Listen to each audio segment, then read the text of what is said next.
David Crean, are there any YouTube channels that you would recommend for aspiring filmmakers who can't afford film school? Red Letter Media. Red Letter Media and Final Cut King, I mentioned both of them earlier.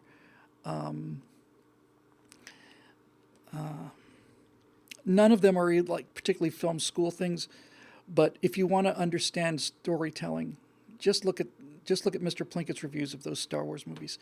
It'll show you exactly what went wrong with those movies and what should have happened, what it was really calling for and didn't get. So I don't have any that I know of, David, that are specifically for filmmakers.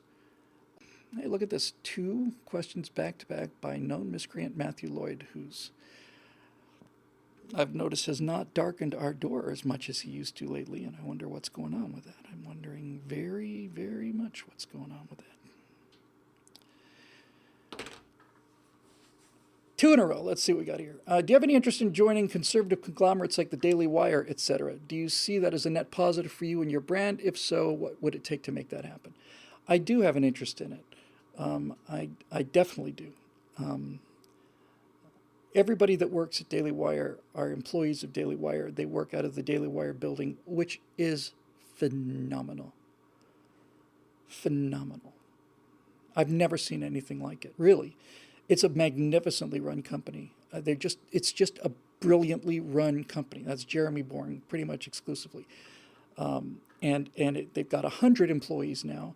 I was there exclusively for 3 weeks. I was there almost every day for 3 weeks during the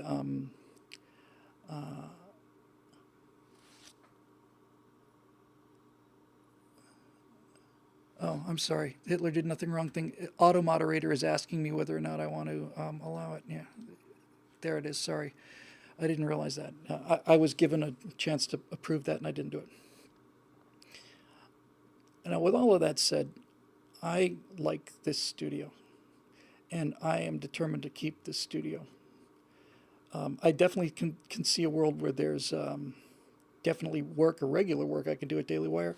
I certainly would love to be a part of that organization to some degree. I'd certainly love to be in front of their marketing and promotion stuff, all of that. And I think I'd have a lot to contribute to Daily Wire. But I'm not going to give this up. I'm just not. And my beautiful wife, who presumably is watching this right now, tells me that this is a fundamental part of my nature, that just ultimately I just don't like being told what to do.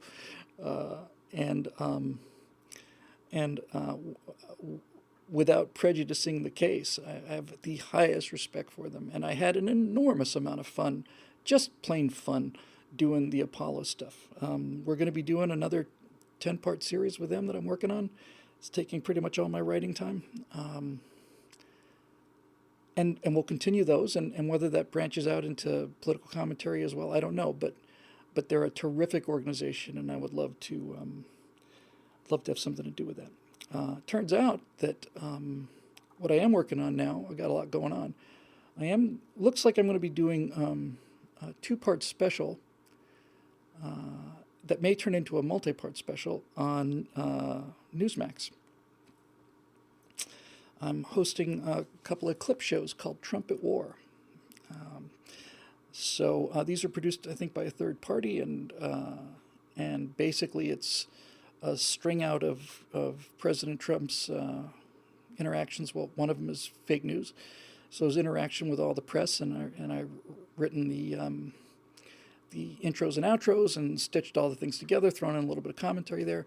Newsmax is an organization that essentially has to staff up completely, and I'd love to work with them. So yes, the answer is yes. I'd certainly love to get behind any kind of that or Blaze or anything like that. I'd very much like to do it, and I think I'd be very good at it. And the fact that I'm not giving up the studio or the company does not in any way affect how I would perform in those particular places, at least on this end anyway. So yeah, that would be